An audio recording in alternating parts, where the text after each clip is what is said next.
Combine 1/4 cup water and 3 tablespoons of lemon juice.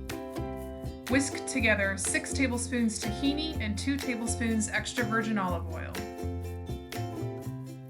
Add 1 can of chickpeas rinsed, 1 small garlic clove minced, 1/2 teaspoon of salt, 1/4 teaspoon of ground cumin, and a pinch of cayenne pepper into a food processor.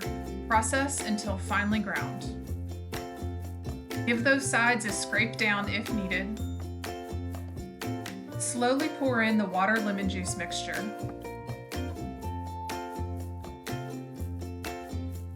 Then add the tahini olive oil mixture.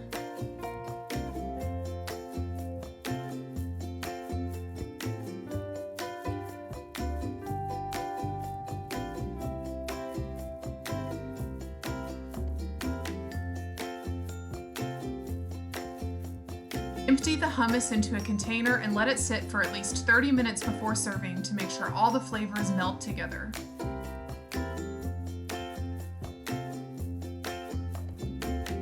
This hummus recipe is an America's Test Kitchen recipe.